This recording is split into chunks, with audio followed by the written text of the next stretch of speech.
What up, guys? How's it going? In this edition of the show, gonna talk a little bit about Mike White of the New York Jets, and really excited to dive into the topic of Mike White. And Mike White was absolutely phenomenal in his last start for the New York Jets. He's tall, he can throw down amongst the receivers, and something that's big when you look at the quarterback position is your ability to throw down and hit the checkdowns when you're a taller guy. And there's certain guys that are not able to like hit throws in the middle of the field because their height does not allow them to see over the defenders, and then their height does not allow them to be able to throw over linebackers, or it's tougher to see, and it's also tougher to throw the ball down to smaller guys. And Mike White was able to really do that with Michael Carter. And he showed athleticism. He was very prepared. He's a terrific leader, but his accuracy and his arm strength was really on display, and it was special. And if Mike White's going to have any chance of starting in this league, he's going to have to know protections very well. And he's going to have to definitely hit some explosive plays in the passing game. And really, he's going to have to win with his mind, because the reason why Mike White was a fifth rounder is because he played at a smaller school and because he's immobile. And you look at the quarterbacks that have a lot of success, the mega superstars in this league, the majority of them play off schedule. It's Kyler Murray, that's a superstar MVP level quarterback. Dak Prescott is able to extend outside of the pocket and throw on the run. Aaron Rodgers, Josh Allen, and Justin Herbert are all able to get outside the pocket. Lamar Jackson is able to really run around and be very mobile. And you see quarterbacks, like you look at Joe Flacco, for example, and even Matt Ryan has a lot of trouble, as a kind of pocket style guy that once you're confined to a pocket, if I were a defense, I would only rush 3 or 4, and then you mostly have to stay in that pocket. But Mike White, he showed a little bit of ability to maneuver around. And he kind of has that quality, and it's just about those subtle movements. I mean, Mac Jones showed, that he can run for like 6 or 7 yards when you need it, and that's very important. But for the New York Jets right now, a lot of people are going to compare Mike White to Zach Wilson. They're different guys. Mike White actually is in his third year. He's a fifth round pick, so it's kind of like Kirk Cousins a little bit. And Mike White now, I believe if you're the New York Jets, you just let Mike White go, because Zach Wilson is learning about the NFL from this perspective of actually being injured. You look at Sam Darnold, and he actually got to see the NFL. And I know it didn't work out for Darnold, but you look at guys that actually got hurt their first year. They were actually able to see the NFL in a new light from the sidelines. And for Zach Wilson, he'll be able to do that. For Mike White, you ride this Mike White thing out as long as you can, until he loses several games in a row and is not good. And at that point, you can let Zach try to finish out the season. If Mike White's really good, then you have a decent problem on your hands. I would then let Mike White, continue to start. And if Mike White proves to be great, and it's going to take weeks and weeks of it to prove that he's really good, then you have your Wilson versus White.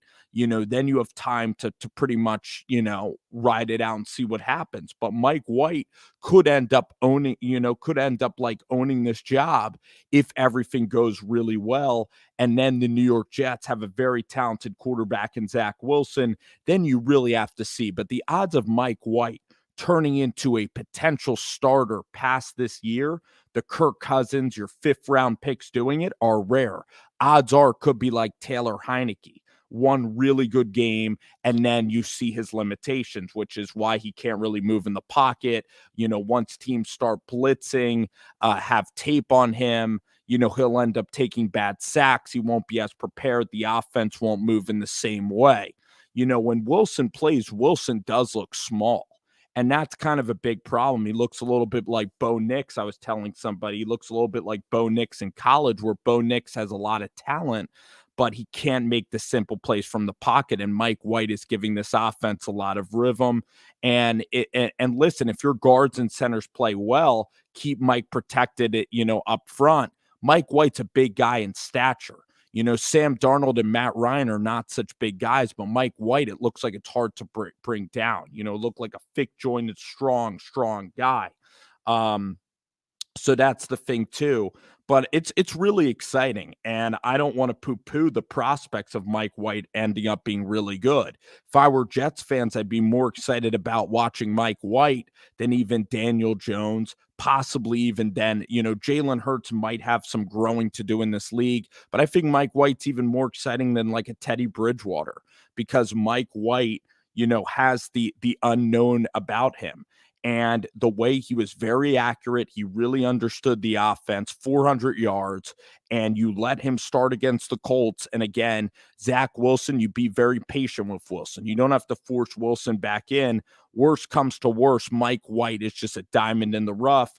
And then you have that conversation years, possibly months down the road. But the Jets haven't had a decent quarterback in a very long time. And Wilson is going to get development, and I think he's mentally tough enough to handle the situation, especially as a rookie, and he's going to learn.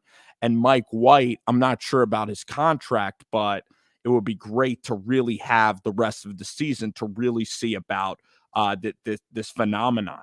And is it one game or is it not? We'll learn each week, but you let Mike White go. And again, there's really encouraging things from his performance, his decision-making, the way that he looks taller on the field, the arm strength that you do see from Mike White. It's very, very impressive. And I think that there are backup quarterbacks in this league. I think that Jacob Eason is one of them. I think Drew Lock is one of them as well, that if you really gave them time in a system and you really trusted them with coaching, I really do believe that guys can have success. I mean, Ryan Tannehill did it with the Tennessee Titans. I do believe that there's ways to make players pretty special. And we're going to see with Jordan Love, but Mike White, had that ability and had that game of all games. And the reason why he's a backup again is because of his immobility, really statuesque in the pocket. So it is harder to improvise. And when defenses rush forward, it's going to be tougher. But then I think that the NFL now, you have a lot of bigger guys. So you're seeing now a little bit of teams running it into the middle of the field. You're seeing so many NFL teams play zone because they're so afraid about the scramble drill now. So it'll be interesting to see, like, if the game starts trending back towards teams trying to run it up the middle, kind of like what the Patriots are doing with Ramondre Stevenson and Damian Harris. So it will be interesting to see if, like, pocket passers, because there's so many, linemen that are trying to get around the outside, build on speed. It'll be interesting if there's a couple of pocket passers, like maybe a Mac, a Kirk Cousins, Derek Carr a little bit, that can actually, like, really surprise and really stick out and be a little bit different. Because, the NFL is all about getting different. And you look why Baltimore's unique. Some offenses, the Patriots are unique because they run it at you. Baltimore is a unique offense. Josh Allen is unique. So maybe pocket passers will eventually be unique, but maybe in a decent way, because they have really good guards, really good centers. They get the ball out quickly. They keep it in the middle of the field, 2 tight ends, really with a lot of protection. And we're going to have to see, how that develops with Mike White. But overall, I think it's a great problem to have for the Jets, and we'll see what happens come tomorrow.